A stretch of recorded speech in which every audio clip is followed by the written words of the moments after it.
Presented by Financial Center First Credit Union. Thank you for joining us for this week's Community Link. I'm Caroline Mays Medley. Congressional Award winner, author, and child welfare attorney Natalie Chavis Fisher has a heart for kids in vulnerable situations and in need of safe, loving homes. We welcome Natalie to talk to us about foster care. Thank you so much for joining us. Thank you for having me. And I'm so delighted that November is Foster Care Month to put really a shining light on this need. Yeah, it's perfect timing, right? Yes. National awareness. Absolutely. Yeah. So you've studied the child welfare system and are really in the midst of it. What are you finding in your studies? Oh, so much. So I study it, and I've been studying it about 20 years. So I've been practicing child welfare law for about 20 years, and I find that children are in need. Vulnerable children need stability, need structure, need unconditional love, and there are plenty of foster care and kinship care parents who can provide that.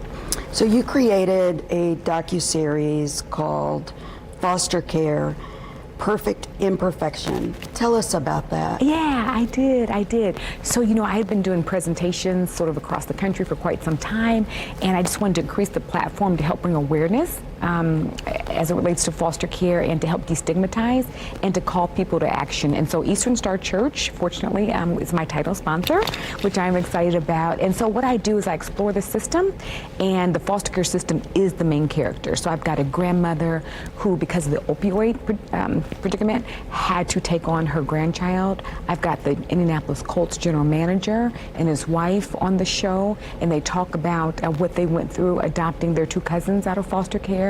I have an upper middle class African American family who advocates sort of against disproportionality in the system, and they talk about that.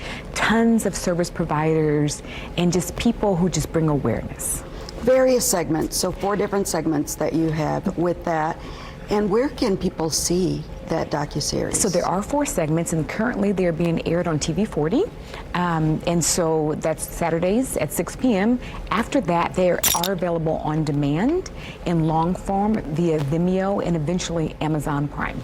That's great. Thank you so much for doing that. And for those parents who may want to adopt or help in the foster care system, if they have a safe, loving home and environment for kids, what would you say to them, and let them know how to go through the process?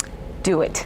I would say absolutely 100% do it. It is worthwhile. It's work that's beyond yourself. You're giving of yourself. It's not difficult. It is sort of a marathon, not a sprint, so go into it understanding that.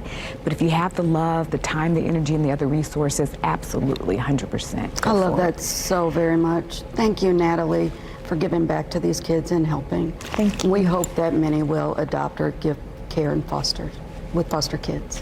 Thank you so much. Thank you. Now here's Gloria Jimenez with a look ahead to Thanksgiving.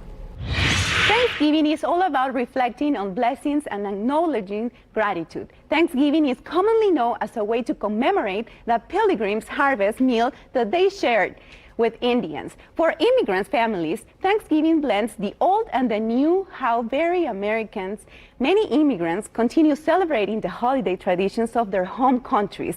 Tamales at Christmas, Weber for Eid al-Fitr, Pierrot Joy for Easter, macaroons for Passover, mooncakes for the mid-autumn festivals. But Thanksgiving, it's non-religious, non-political. Hopefully, unlike America, adaptable, my mom worked out the translation, and with that, she was able to acknowledge the purpose of Thanksgiving, to say we are thankful.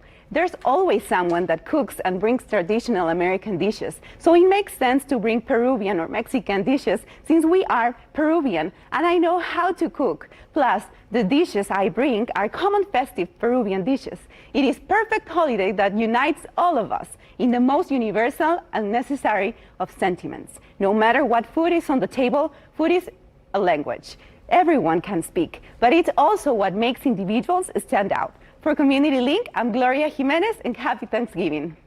Thank you so much for joining us today. This was your weekly Community Link. To share this segment or learn more, head to wishtv.com, and we'll see you next week.